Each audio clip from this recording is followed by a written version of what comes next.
Hello, good day.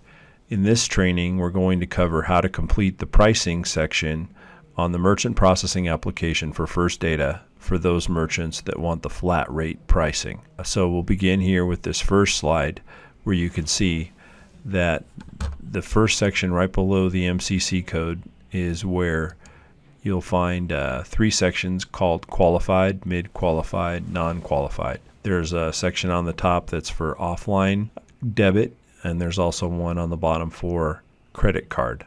Offline debit just simply means swipe debit, those cards used without a PIN number, and also basically used like a credit card within the transaction. Very simply here, you're going to apply the flat rate that's been determined for the merchant type in all of these categories. So real simply, in the example here, if it was 2%, you would just complete 2% in each box. What this is doing is giving them a flat rate of all categories: qualified, mid-qualified, non-qualified. Now real briefly, just so I mentioned it, about what the differences are and what they mean. Qualified simply means that the card was face-to-face, swiped, or smart card dipped at the point of transaction. That's considered quote unquote a qualified transaction. If that transaction did not happen face to face, as an example, over the internet or perhaps even a phone call or a phone transaction, by definition that is a non-qualified transaction. Did not happen face to face, or it was hand keyed into the terminal. A mid-qualified transaction by definition gets a partial savings by doing an additional security step. In this case, it's called AVS, Address Verification Service. If that's completed, then a transaction that normally would have cleared as non-qualified clears as mid-qualified, thus saving the merchant and the processor money by getting a lower interchange rate. So it's important to make sure every merchant who's on a retail environment gets the AVS included in their pricing and in their download for their terminal. Another important aspect of flat rate is you'll notice on the flat rate application, the plus dues and assessments section is not included. That's one of the reasons why it's a different merchant processing application. You'll have one application that's specific for flat rate and another one that's specific for all your other pricing grids. The one main reason is passing through dues and assessments. These are fees that are passed through generally on all other pricing grids, including Interchange Plus, Tiered, or ERR.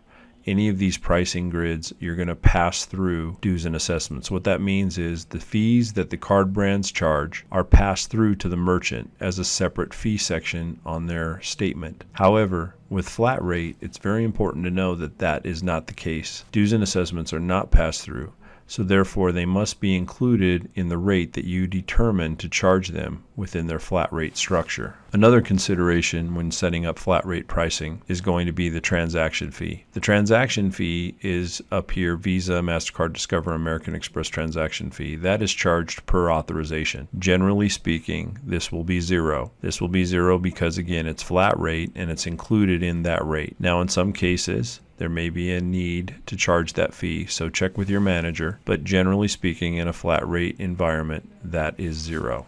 Now, looking at American Express. It's very important to enable your merchant to accept American Express, and we're also paid on American Express transactions, so it's important for us as a company as well to collect on American Express whenever possible. On flat rate pricing, there are two ways to price out American Express. You can price it as a flat rate, or you can price it as cost plus.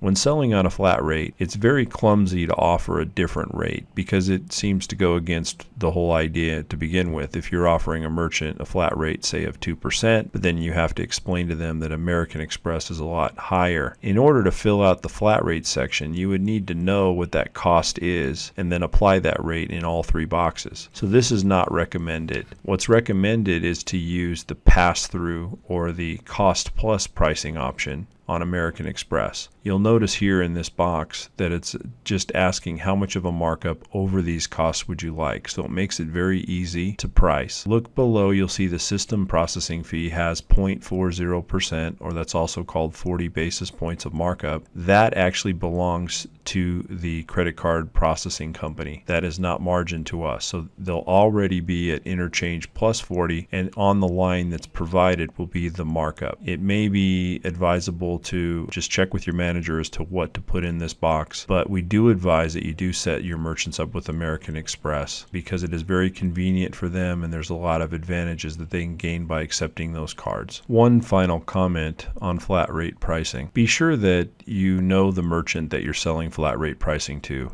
It works very well for predictable merchants that you know basically what type of cards they're going to have in their environment, especially those that have a lot of retail or restaurant transactions. When a merchant's at risk of running a lot of hand-keyed transactions or high business-to-business type credit card transactions where interchange costs are high, it makes flat rate pricing very dangerous because it's easy to offer them a rate that's below cost. So be sure when setting up your flat rate price, you consider all the different types of customers your merchant has.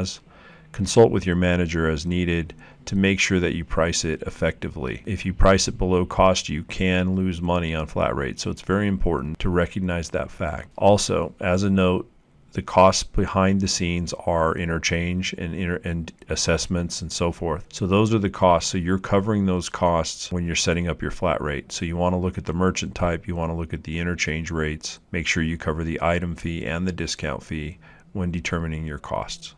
If you have any questions on this, please be sure to consult with your manager. And that wraps up the section on how you price a merchant processing application for First Data for your flat rate merchants. Thank you for listening.